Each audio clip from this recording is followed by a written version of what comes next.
모습도 주가 사랑하실까? 자신 없는 내 모습은 그저 주님 앞에 있네.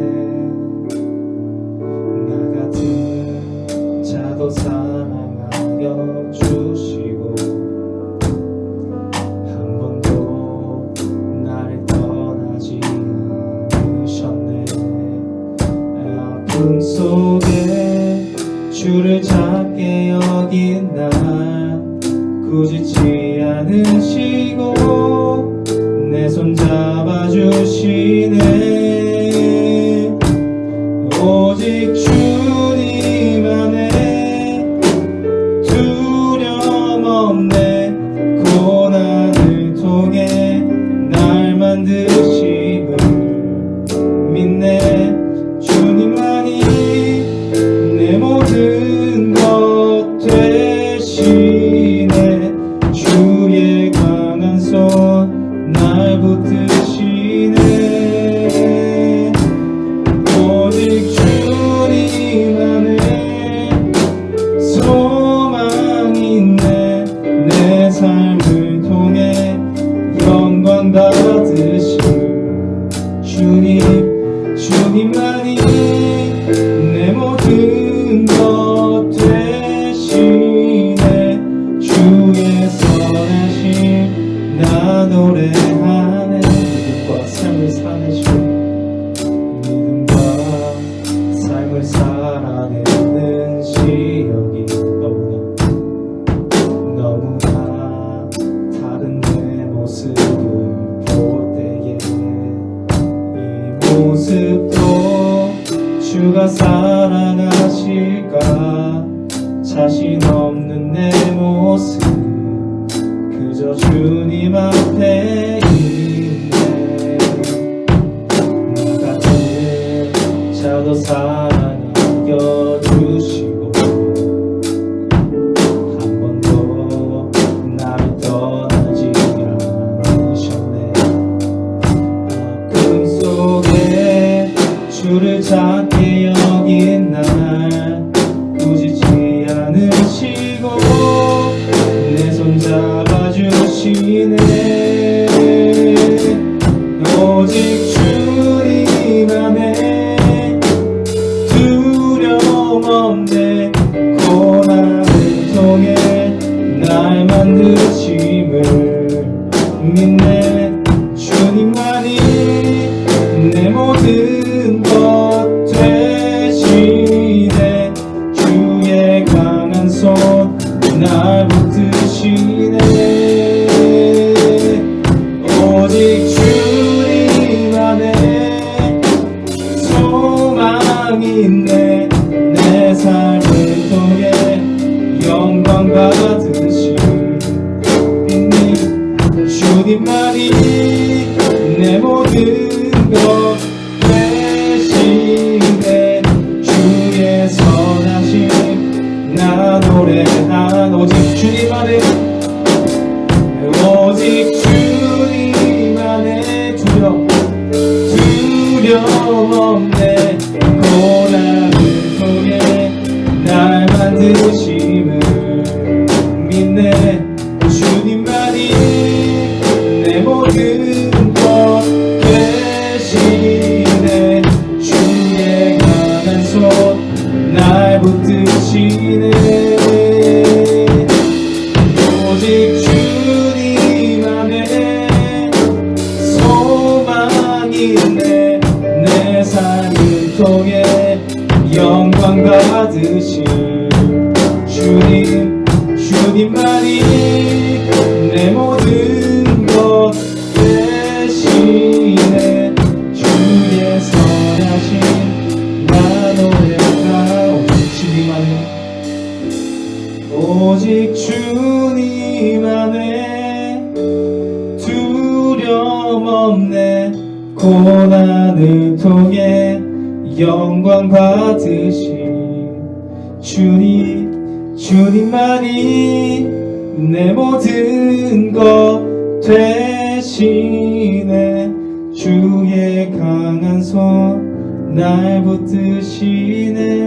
오직 주님 안에, 오직 주님 안에 소망이 있네.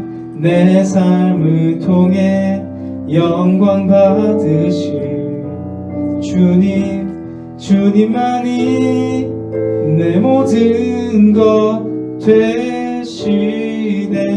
주의 선하신 나눌. 다시 한번, 오직 주님 안에 두려움 없네.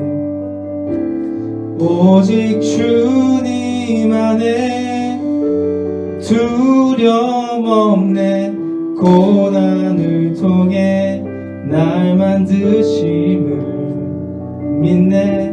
주님만이 내 모든 것 되시네. 주의 강한 손 날 붙드시네. 오직 주님 안에 소망이 있네. 내 삶을 통해 영광 받으실 주님, 주님만이 내 모든 것 되시네. 주의 선하심 나 노래하. 주의 선하심, 주의 선하심 나 노래하. 마지막으로 주의 선하심, 주의 선하심 나 노래하네.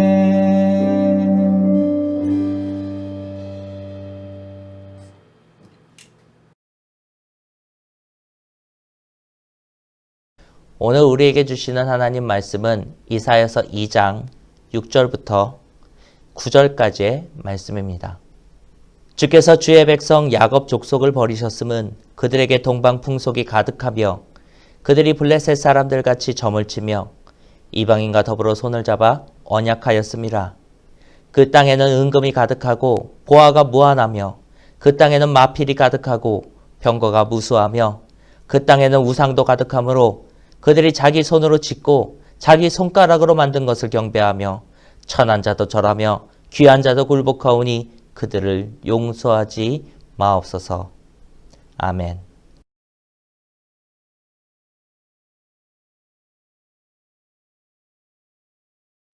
우리는 하나님을 어떻게 알 수 있나요? 물론 성경을 통해서 압니다. 하나님은 스스로 한 사람들 앞에 나타나셨고 그 기록이 성경 안에 있으며 우리는 성경 안에 있는 이야기들을 통해 하나님의 존재를 확인하게 됩니다. 그런데 그것뿐인가요? 책으로만 알 수 있는 하나님이 아닙니다. 기도와 찬양 가운데 우리가 뭔가를 느낄 때가 있습니다. 어떤 깨달음을 통하여서 직관적으로 하나님이 계시다는 것을 파악하게 될 때도 있습니다. 중세 가톨릭은 하나님에 대한 생각과 지식들은 성직자들이 보유하고 보통의 신자들은 그저 예배에 참석하여 있는 것만으로 교회 안에 소속되어서 교회세를 내는 것만으로도 충분하다고 여겼습니다. 그러다 보니 성당에서 면죄부를 팔아도 일반 신도들은 아무 의심 없이 그것을 살 수 있었던 것이죠. 종교개혁자들은 보통의 신자들도 성경을 읽고 자기의 판단을 통하여서 하나님을 아는 지식을 어느 정도 갖춰야 한다고 보았습니다. 칼빈도 이러한 생각을 가진 종교개혁자들 중에 한 사람이었습니다.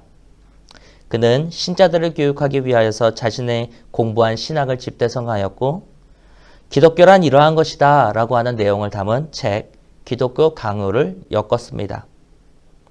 그는 이 책 서두에서 가장 먼저 이 문제, 하나님을 아는 지식이란 무엇인지를 밝히고 있습니다.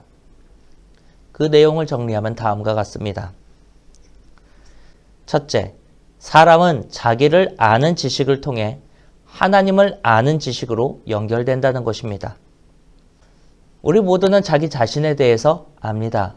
그런데 적당히 아는 것 말고 굉장히 상세히 알고 싶다라고 한다면 문제가 복잡해집니다. 생각해야 될 것이 너무 많아지기 때문입니다. 소설 하나를 소개해드리겠습니다. 베르나르 베르베르라는 작가를 아시나요? 개미라는 소설로 유명해진 사람입니다. 한간에는 프랑스에서보다 한국에서 더 유명한 작가로도 알려져 있습니다. 이 사람이 쓴 소설들이 참 많은데 그 중에서 아버지들의 아버지라고 하는 책이 하나 있습니다. 이 소설은 인간의 기원에 대해 탐구하는 형식으로 쓰여졌습니다. 아버지의 아버지를 거슬러 올라가면 대체 무엇이 있을까라고 하는 오래된 질문에 답해보는 겁니다. 기억을 탐구하던 소설의 내용은 종국에 이르러 한 장면을 우리에게 소개합니다. 깊은 동굴에 앙컷돼지 한 마리와 두 발로 걷기 좋아하는 수컷 원숭이가 교미하는 장면입니다. 인류의 기원이 거기에 있었다는 겁니다. 이 소설은 진화론과 돼지의 피부에 인간의 장기를 배양하는데 잘 자라더라 라고 하는 과학적 성과를 토대로 만들어진 상상에 기반하고 있습니다. 이 소설의 결론은 돼지와 원숭이입니다. 이에 대한 사람들의 두 가지 반응이 엇갈렸습니다. 하나는 그럴 수도 있겠는데 라고 하는 것이었고 다른 하나는 그럴 리가 없다라는 겁니다. 문제는 그럴 리가 없다입니다. 그렇다면 그럴 리가 없다면 대체 인간의 기원은 어디에서 비롯됐단 말입니까? 사람들은 이 질문을 통하여서 하나님을, 신을 떠올릴 수밖에 없었을 겁니다. 이 작가의 다른 책들도 읽어보면 거기에는 인간의 상상력의 끝이 내놓는 다양한 결말들이 많이 있습니다. 이 작가의 다른 작품들을 보면 거기에는 끝없는 인간의 상상력들이 펼쳐져 있습니다. 인간의 상상력이야말로 인류의 구원이라고 말하는 그였지만 아이러니하게도 그의 소설 곳곳에는 늘 신이 등장합니다. 프랑스의 한 작가만의 작업이 아닙니다. 인류의 역사 곳곳에는 기술과 지식을 익힌 사람들이 있었고 어김없이 그곳에는 신이 있었습니다. 현대인들은 안 그런가요? 열심히 살고 있는 동안에 자기가 익힌 기술을 발휘하는 동안에는 신에 대한 생각을 하지 않을 수도 있습니다. 그러나 우리가 병들거나 마음의 병이 찾아오거나 지쳤을 때에 우리는 누구나 신에 대해서 생각합니다. 우리들을 향한 낯선 지식의 끝에서 하나님을 아는 지식으로 이어져 가는 것입니다. 둘째, 그렇다면 하나님을 아는 지식이란 우리에게 어떤 모습으로 나타날까요? 우리를 아는 지식이 하나님을 아는 지식으로 연결된다고 하였습니다. 그러면 그렇게 해서 도달하게 된 하나님을 아는 지식은 대체 무엇일까? 먼저 우리는 하나님을 아는 지식이라는 것이 무한하지 아니하고 오직 두 가지 영역에 그치고 만다는 사실을 인정해야 합니다. 하나는 하나님이 계시다는 것을 말합니다. 이는 추론을 통해서 짐작할 수 있습니다. 대체 우리 인류의 귀원의 그 끝에는 무엇이 있을까? 신이 있지 않을까? 이렇게 생각하는 거죠. 동시에 우리의 경험이나 직관적으로 파악되는 정보로서의 신이 계시다라고 하는 사실이 있습니다. 곧 하나님을 아는 지식이라는 것은 다름 아닌 하나님이 계시다라고 하는 그 사실을 확인하는 것입니다. 이 첫 번째 지식이 우리에게 들어왔을 때 이 지식은 동시에 두 번째 영역으로 향하게 됩니다. 바로 하나님께 합당한 것이 무엇인지를 아는 것입니다. 우리가 하나님을 생각할 때에 하나님께 가장 합당한 영광의 그 끝은 이 세상의 모든 권능이 하나님께 있다는 사실입니다. 우리가 잘 아는 바 우리의 손이 일궈 놓는 것들이 참 많다는 것입니다. 출애굽 당시의 히브리 노예들을 한번 떠올려 보십시오. 그들은 사람이 무엇을 만들어낼 수 있는지 잘 알았을 겁니다. 이집트인들은 자신의 손으로 커다란 산을 만들어내지 않았습니까? 병거와 무기가 충분하다면 누구라도 신의 아들, 곧 신이 될 수 있었습니다.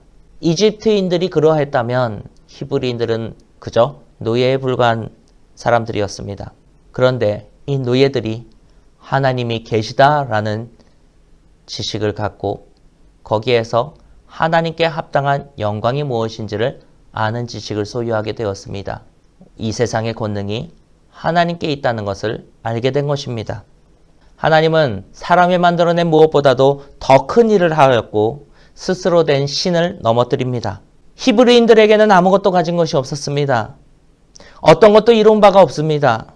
모든 권능이 하나님께 있다는 것을 알았고 그것을 믿은 것뿐입니다. 우리 시대는 과학이라는 토대 위에 서 있다고 해도 과언이 아닙니다.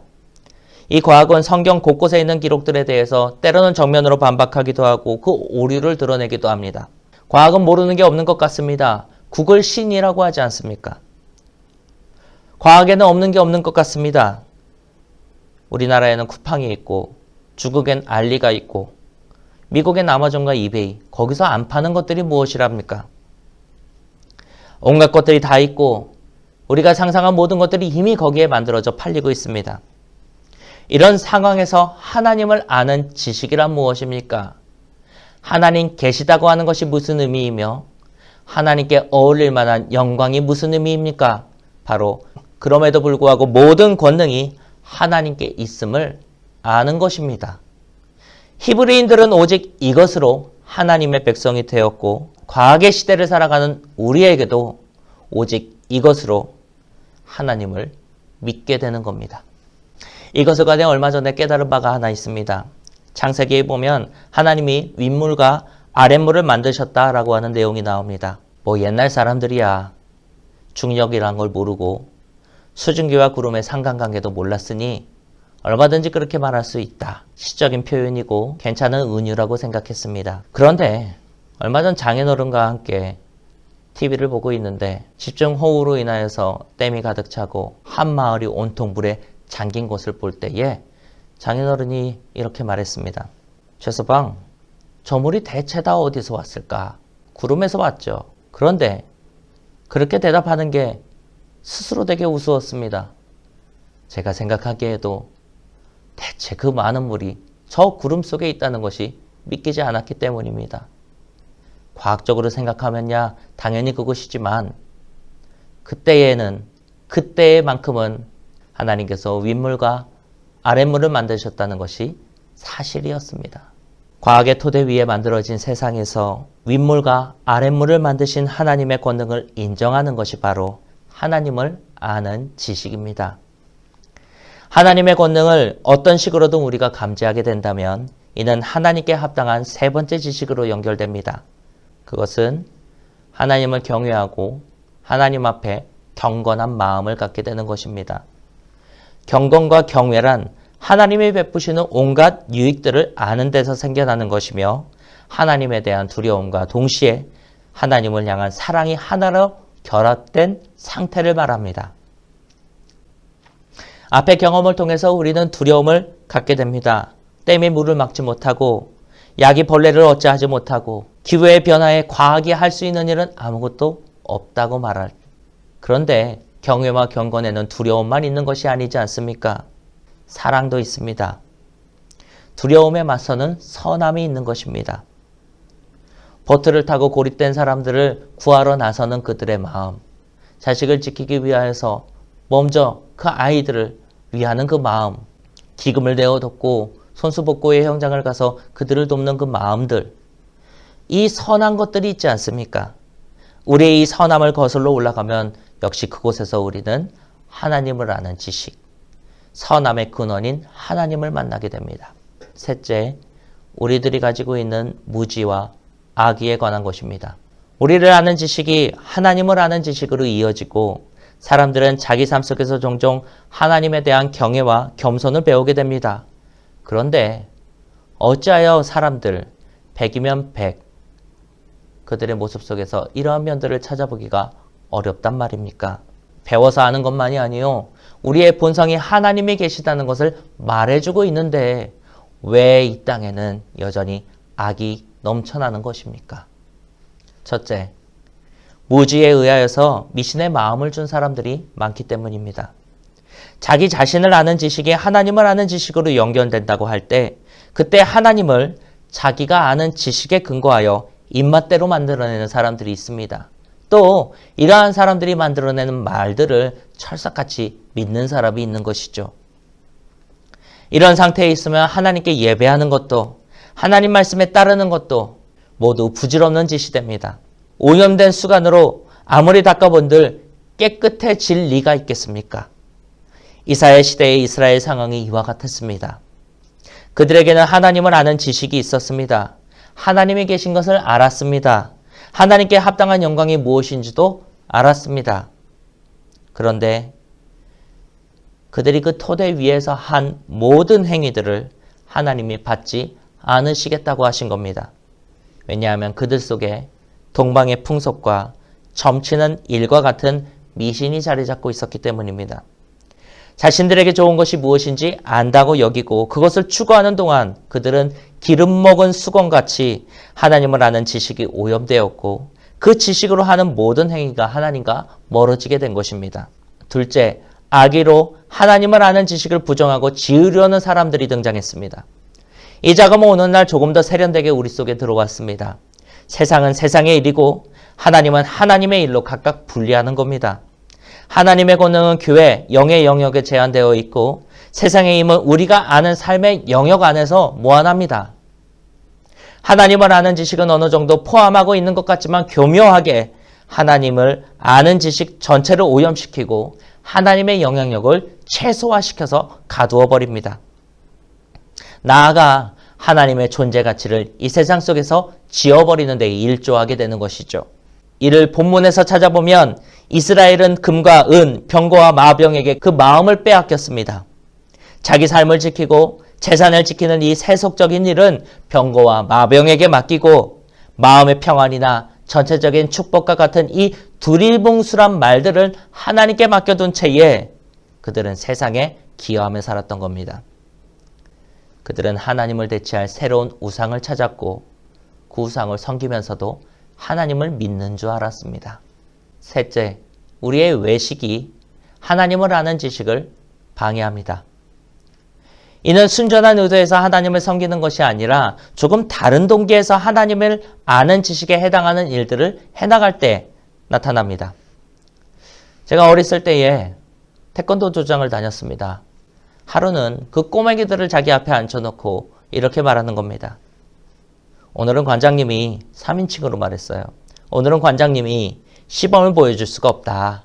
왜냐하면 어제 친구들과 술을 마시고 있었는데 옆자리에 앉은 놈들이 어쩌고 저쩌고 해가지고 싸움이 일어나서 본때를 보여줬다는 겁니다. 홍군형을 내주는 과정에서 막대기를 내리쳤는데 그거를 팔로 이렇게 막다가 팔에 부상을 당해서 오늘은 시범을 보일 수가 없다는 겁니다. 그러면서 이렇게 말합니다. 내용이 그렇습니다. 자기처럼 태권도로 자기를 수양하면 어떤 상황에서도 자신을 지키고 바른 일을 할 수가 있다.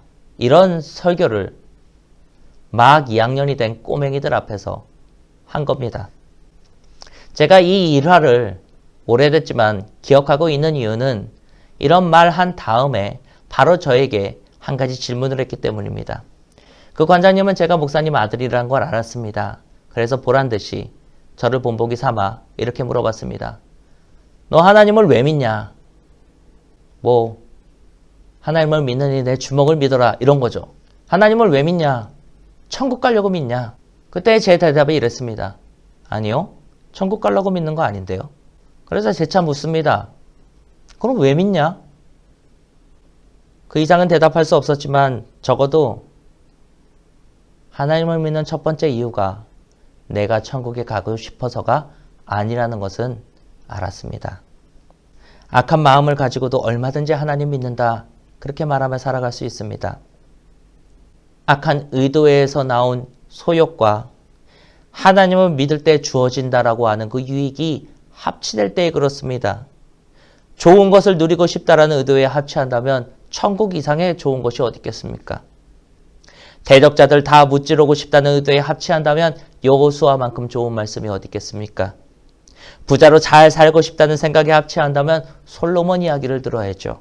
지극히 개인적인 욕구에 기인하여 하나님을 믿기로 한 사람들, 이 사람들이 이제 다른 사람들의 눈을 가립니다. 불신지옥이라고 말하면서 두려움을 자극하여 안 그러면 지옥 간다고 협박하여 예배하게 만드는 그곳에 대체 무엇이 있을까요? 자기 자신을 지키고 싶어하는 얄팍한 마음만이 있지 않겠습니까? 넷째, 그렇기에 우리에게는 성경이라고 하는 안내자와 교사가 필요합니다. 성경은 하나님을 깨닫게 하는 확실한 수단입니다. 우리의 본성으로 하나님 인지할 수 있고 그렇게 하나님 존재를 깨달은 사람들이 얼마나 많은 종교들을 만들어냈습니까? 우리를 아는 지식에서 하나님 아는 지식으로 이어지는 이 과정에는 한없이 많은 변수들이 작용하고 그 변수들은 바른 대상을 인지하지 못하게 만듭니다. 이때 성경은 확실한 안내자가 되어줍니다. 그래서 하나님을 알려고 하는 그 지식을 올바로 하나님이라는 대상으로 연결시켜주는 것입니다. 하나님은 이 땅의 몇몇 이들에게 자신을 계시하셨고 그들을 통해 기록을 남기셨으며 이제는 우리로 이 성경을 통해서 하나님의 이름을 알게 하셨습니다. 그리고 한 가지 더 우리가 기억해야 될 것이 있습니다. 이것이 책으로 된 형태에게 우리에게 주어졌다는 것입니다. 중세 가톨릭을 생각해보면 이 성경은 보통 사람들에게, 보통의 신자들에게 나누어지지 않았습니다. 종교개혁을 통해서 우리에게 일어난 변화는 누구나 이 성경을 가까이 두고 볼 수 있게 되었다는 것입니다. 이러한 과정을 통하여서 우리에게 성경을 주신 하나님은 우리가 가까이 이 성경을 두고 읽으며 이것을 우리의 교사 삼아 하나님을 아는 지식의 바른 정도를 구하기를 원하시는 것 같습니다. 종교 개혁자들을 통해서 이 땅에 이루신 것은 이 책을 우리에게 가까이 두어 읽게 하셨다는 겁니다. 이것이 필요한 일기에 그렇습니다. 성경은 안내자와 교사입니다. 그것은 앞서 언급한 것처럼 외업에 의해 강제하지 않으며 이것 없이는 결코 하나님께 이를 수 없습니다. 말씀을 정리합니다.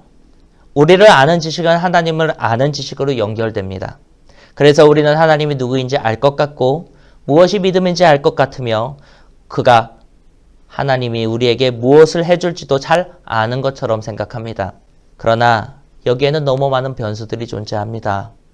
많은 사람들이 이 변수들을 생각하지 않은 채 그저 자기 마음에 떠오르는 생각이나 관념들을 그대로 하나님으로 여기고 이를 통해 십자가 아래에 수많은 우상들을 지금도 만들어내고 있습니다. 우리들의 무지가 미신에 근거한 믿음을 맹신하게 만들 때도 있습니다. 악한 의도가 하나님에 관한 지식을 하나하나 부정하기도 합니다. 그렇기 때문에 우리는 성경을 보아야 합니다. 성경은 안내자로 우리에게 왔습니다. 그래서 우리가 저마다의 관념 속에서 하나님을 만나고자 할 때에 그 생각의 옳고 그름의 기준이 되어줍니다.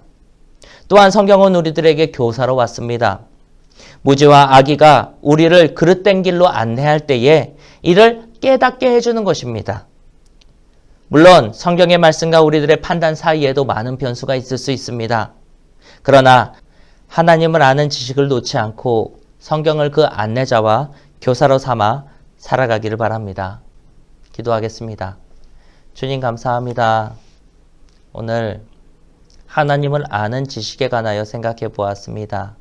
우리의 본성에 심기어 두신 하나님을 닮은 그 형상으로 말미암아 하나님을 깨닫게도 하시고 또 친히 우리에게 주신 이 성경을 통하여 그 이름을 알게 하신 하나님, 우리가 하나님을 아는 지식을 우리 안에 품고 살아가고자 할 때에 마주하게 되는 여러 변수들 앞에서 흔들리지 아니하고 잘못된 길로 가지 아니하고 성경을 교사 삼아 또한 우리의 안내자로 삼아 그 바른 길을 걸어갈 수 있도록 우리를 도와주옵소서.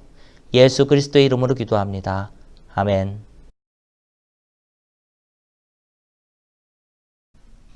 하늘에 계신 우리 아버지여, 이름이 거룩히 여김을 받으시오며 나라가 임하시오며 뜻이 하늘에서 이루어진 것 같이 땅에서도 이루어지리이다.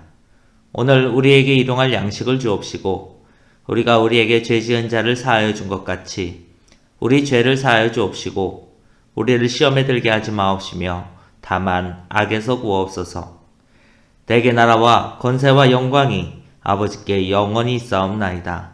아멘.